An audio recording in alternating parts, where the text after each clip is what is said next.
Hi! Welcome sa Copy's Corner. And ngayong araw, magkakaroon po tayo ng short review dito po sa nabili kong item from Shopee last payday sale. So, ito yung tinatawag na BT3401. Yan. BT3401 LED wireless charging speaker. So, nabili ko siya for almost less than 300 pesos. Doon po sa Shopee. And almost 2 weeks ko na siyang ginagamit.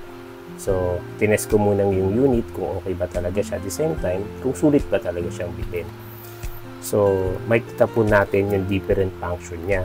Sabi dito, music ringtone, wireless charging, tapos 7 color selection, meaning mayroon siyang 7 types ng ng LED colors, clock, alarm clock, at the same time, yung FM registration niya.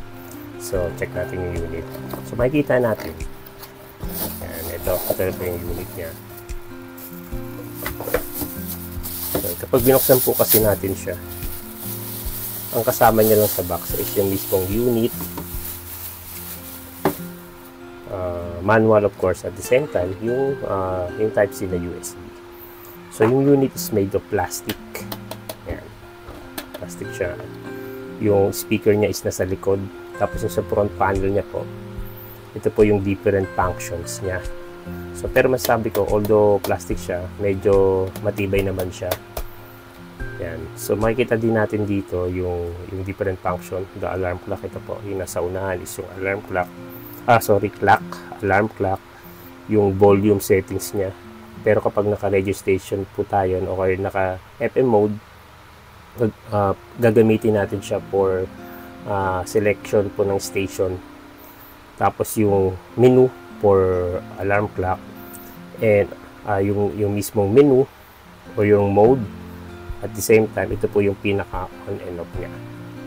And sa likod naman makikita natin yung DCB 5 volts. So usually ang ginagamit po dito is yung pang cellphone to charge the unit.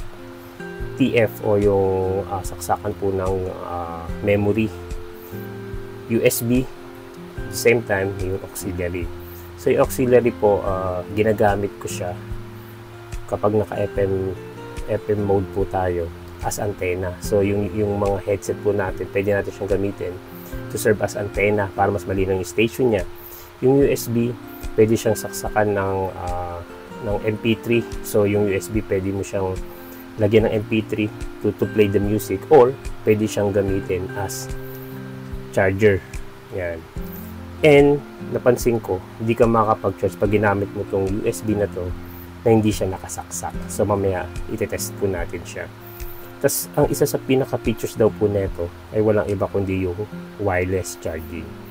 So sa akin, yung phone ko po kasi is not wireless charging capable. Wala siyang features na ganun, so hindi ko siya magagamit. Pero sa iba't ibang review, sabi nila yung mga latest iPhone, Samsung, or different phones, basta may feature ng wireless charging, nagana siya. And sabi nila sa ibang review din, effective siya na pang-charge sa mga phone na yun. Okay. So to start, try natin buksan. So, pag start po, buksan po natin siya. Yan. Power on. Bluetooth mode. So, automatic. Naka-Bluetooth mode siya. So, kapag sinearch mo yung Bluetooth niya, yung name niya is BT3401. So, try ko siyang i-connect. Try natin i-connect yung Bluetooth function niya. So, search lang natin sa Bluetooth yung BT3401 and automatic po magko-connect na siya. So, already connected na po sa phone ko. Yan. And napansin ko, once na na-connect siya sa Bluetooth, automatic yung phone niya is auto-adjust siya. So, kung ano yung current na oras po natin, automatic magsisync po siya dito sa unit na to once nakapanik po tayo sa Bluetooth. Tapos kung gusto po natin adjust yung time, dito po siya sa unahan. Yung alarm clock, ito po yung settings natin kung anong gusto nating time to alarm. pero po hindi ko na siya i-discuss. Ito po is volume on, volume increase, decrease, and volume decrease. So sabi ko kayo na pag station, selection po siya ng station. So and try po natin siyang i-connect. Yan, naka-connect na siya. Tapos ito po is yung menu. So meron po siyang FM. Ito po yung menu niya. So try natin. So ito po sa ngayon naka-Bluetooth ako, pero pag pinires natin siya, yan. Ito po yung kung makikita po natin NS, ito po yung sounds ng alarm niya. Then kapag isa pa po is yung FM mode. So kagaya sinabi ko, naka FM mode. So marinig natin na wala pa siyang station. To set up the FFM station po, click lang po natin to. Yan, automatic nag-set up po siya ng station. So yan, automatic niya nakakapa siya. Pero kagaya po ng sinabi ko kanina, I strongly advise po na salpakan natin siya ng headset to serve as antenna sa likod. Yan. Line E mode. So, tignan natin. Bluetooth mode. Connected. FM mode. So, yan.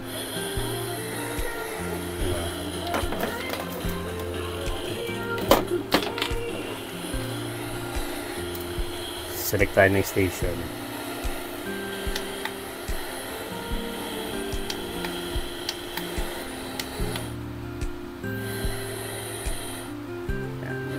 Yan, makikita natin nagsiset-up siya ng station niya. So, hinahanap niya yung the best and clear station.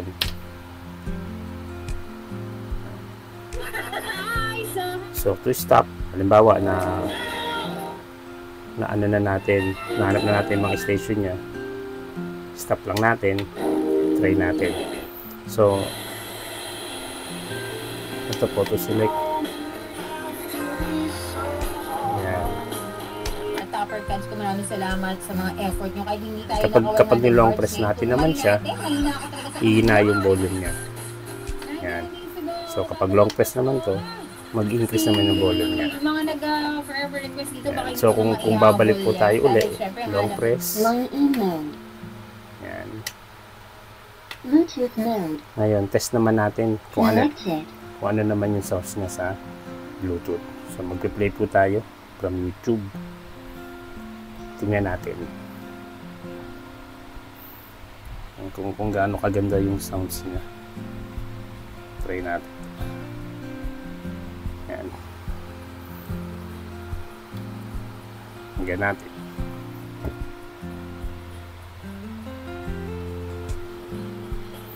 Malakasan ko yung volume.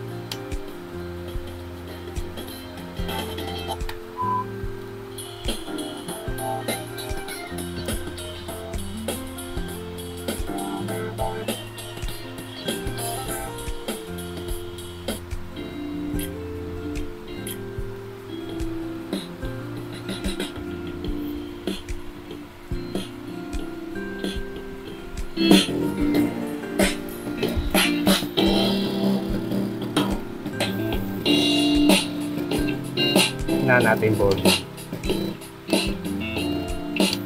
Ako I suggest na yung volume po natin is nasa 20 to 25 lang, kasi napansin ko kapag medyo nasa todo yung volume natin, ano siya, medyo garalgal yung tunog niya.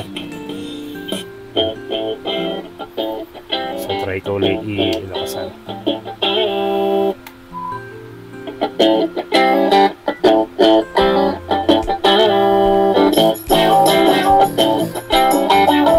Adjust natin volume.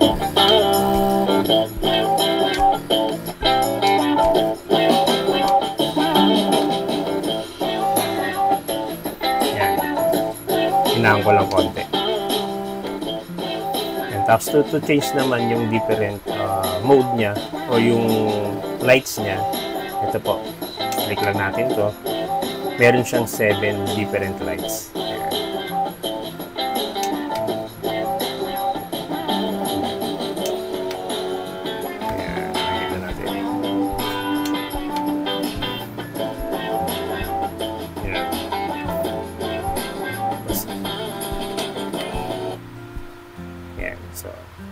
And dito po sa likod, kagaya ng sinabi ko yun, hindi ko siya matitest yung wireless kasi wala akong latest phone na wireless charging capable.